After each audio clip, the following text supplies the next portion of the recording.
Hello, my friends. Welcome back to Speakery English. My name is Barry. I hope you are okay today. Relaxed, maybe sitting somewhere quiet, maybe listening with earphones. In this episode, I will share a simple summary of a very famous book, and you can use my voice for shadowing listening practice. Just listen and naturally repeat in your mind or softly with your voice. No pressure, just flow with it. This is not a word-for-word copy of the book. I am only retelling the ideas in easy English so learners can follow. The goal is two things at the same time. You understand life ideas and you improve your English slowly, without stress. So, the book we talk about is about one main idea. A very simple but big idea. The idea is that your thoughts are not small. Your thoughts have power. The book says your thoughts can shape your life. Many people never think about this deeply. They think life only happens from outside. But this book says life also grows from inside your mind. The name of this idea is the law of attraction. Maybe you heard this before, maybe not, but don't worry, it is simple. It just means what you focus on again and again, you start moving toward it. The book explains it in a calm way. It says your thoughts are like signals, like a radio signal. You send them out by thinking and feeling, and then life answers in similar ways. If a person always thinks about problems, fear, stress, what if bad happens, then the mind stays in that direction.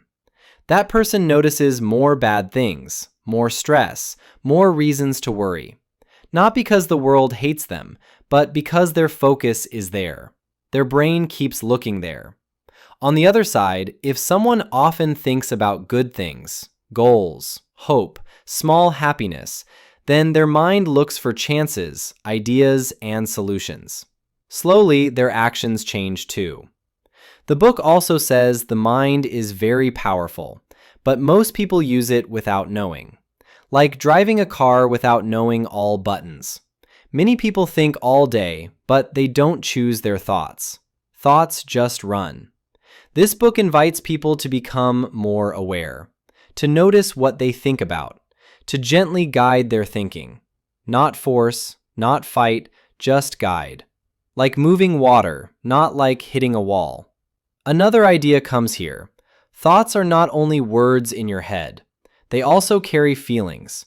If you think, I want success, but inside you feel fear or doubt, then the signal is mixed. The book says feelings make thoughts stronger. When you feel good about a goal, you believe it a little more, and then your actions become more confident. You speak differently, you try more, you don't give up fast. So the change is not magic in the sky, it is also change inside behavior. But the book explains it in a very hopeful way so people feel motivated. Then the book talks about visualization. This is simply imagining your goals clearly, seeing in your mind the life you want.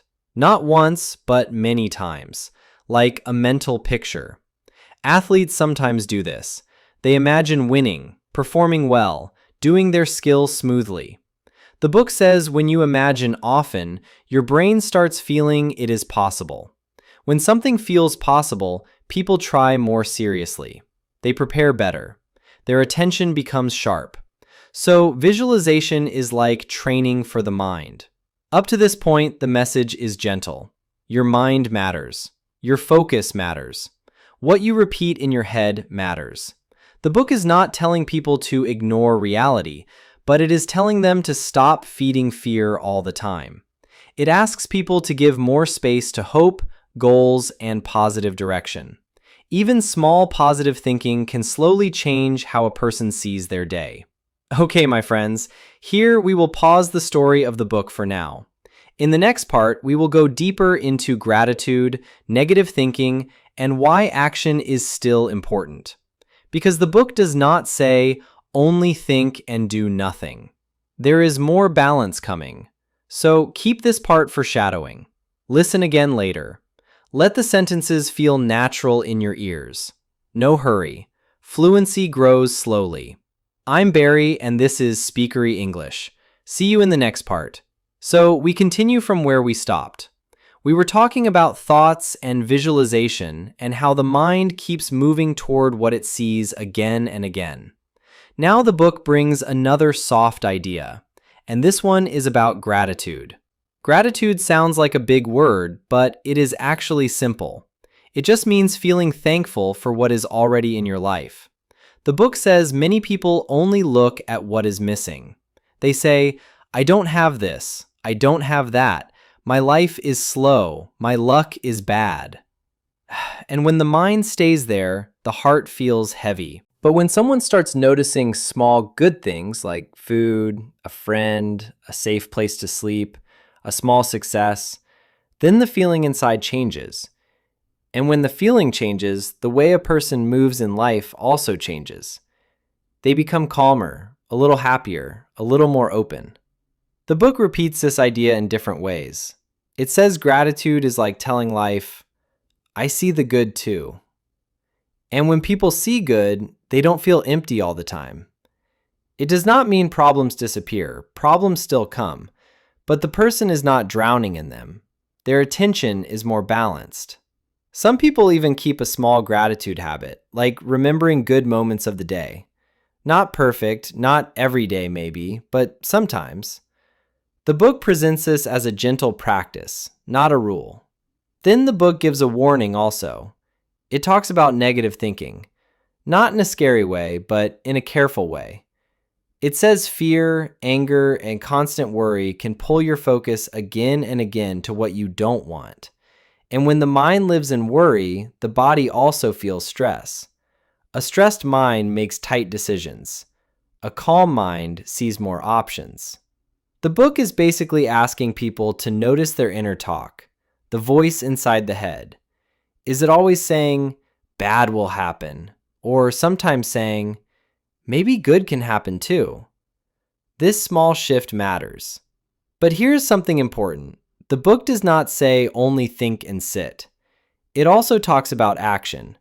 This part many people forget. Thinking alone does not build a life. Action is still needed. If someone dreams about a job but never learns skills, nothing changes.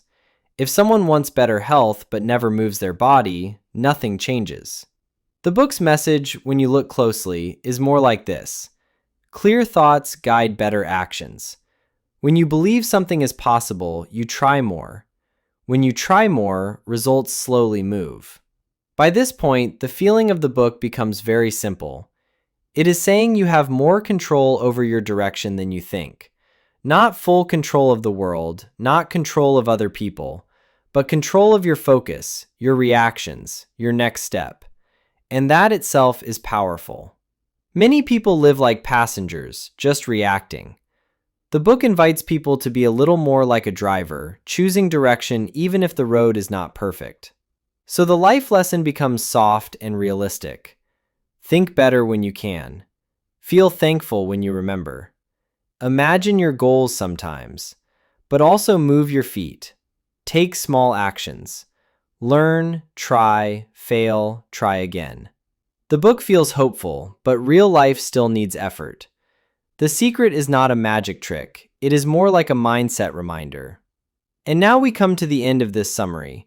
Not everything in the book is for everyone, and that is okay. But the simple message many people take is this.